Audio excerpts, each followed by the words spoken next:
السلام علیکم جی، میں ہوں ایڈوکیٹ شکیل سدھو۔ آج آپ کے ساتھ قصہ شیئر کرنے جا رہا ہوں، امید کرتا ہوں آپ کو پسند آئے گا۔ ایک دفعہ شیخ جنید بغدادی اپنے مریدوں اور شاگردوں کے ساتھ بغداد کی سیر کے لیے نکلے۔ انہوں نے بہلول کے بارے میں پوچھا تو کسی نے کہا سرکار وہ تو ایک دیوانہ شخص ہے۔ شیخ صاحب نے کہا مجھے اسی دیوانے سے کام ہے، میں نے اس سے ملنا ہے۔ کسی نے آج اس کو دیکھا ہے؟ تو کسی ایک شخص نے کہا کہ میں نے اسے فلاں مقام پہ دیکھا ہے۔ سب اس مقام کی طرف چل دیے تو وہاں حضرت بہلول ریت پر بیٹھے ہوئے تھے۔ شیخ صاحب نے بہلول کو سلام کیا، بہلول نے سلام کا جواب دیا اور پھر پوچھا کون؟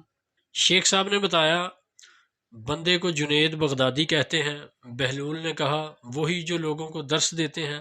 کہا جی الحمدللہ۔ اس کے بعد بہلول نے شیخ صاحب سے بڑے ہی زبردست سوالات پوچھے جن میں ہمارے لیے بہت سے سبق ہیں۔ آئیے دیکھتے ہیں وہ کیا سوال تھے۔ بہلول نے پوچھا شیخ صاحب کھانے کے آداب جانتے ہیں؟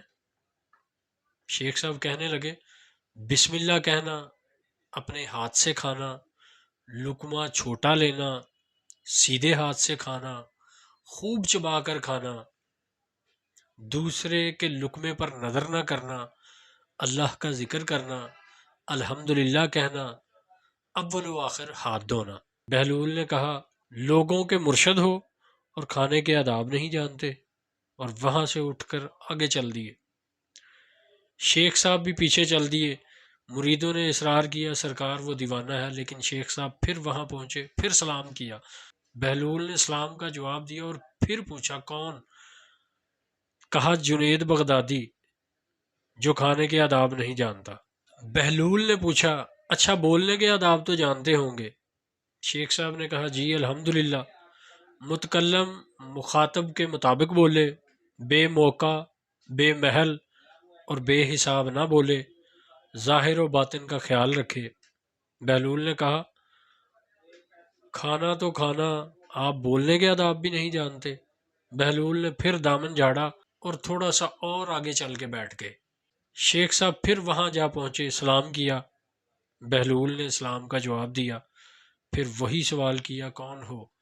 شیخ صاحب نے کہا جنید بغدادی جو کھانے اور بولنے کے آداب نہیں جانتا۔ بہلول نے کہا اچھا سونے کے آداب ہی بتا دیں۔ کہا نماز عشاء کے بعد ذکر و تسبیح، سورہ اور وہ سارے آداب بتا دیے جو روایات میں ذکر ہوئے ہیں۔ بہلول نے کہا آپ یہ بھی نہیں جانتے؟ اٹھ کر آگے چلنا ہی چاہتے تھے کہ شیخ صاحب نے دامن پکڑ لیا اور کہا جب میں نہیں جانتا تو بتانا آپ پر واجب ہے۔ بہلول نے جواب دیا اصل بات یہ ہے کہ جو کھا رہے ہو وہ حلال ہے یا حرام؟ لقمہ حرام کو جتنے بھی ادب سے کھاؤ گے وہ دل میں تاریخی ہی لائے گا، نور و ہدایت کبھی نہیں لے کے آئے گا۔ شیخ صاحب نے کہا جزاک اللہ۔ بہلول نے کہا کلام میں اصل یہ ہے کہ جو بولو اللہ کی رضا اور خوشنودی کے لیے بولو۔ اگر کسی دنیاوی غرض کے لیے بولو گے یا بیہودہ بولو گے تو وہ وبال جان ہی بنے گا۔ سونے میں اصل یہ ہے کہ دیکھو دل میں کسی مومن یا مسلمان کا بغض لے کر یا حسد و کینہ لے کر تو نہیں سو رہے، دنیا کی محبت مال کی فکر میں تو نہیں سو رہے، کسی کا حق لے کر تو نہیں سو رہے۔ تو یہ ہے جی بڑے لوگوں کی، بڑے صوفیاء کی، اللہ والوں کی بڑی باتیں۔ تو یہ ہیں وہ باتیں جن کو اگر ہم اپنی زندگی کا حصہ بنا لیں، ان سے سیکھ لیں تو ہماری زندگیاں بھی آسان ہو سکتی ہیں۔ اللہ حافظ۔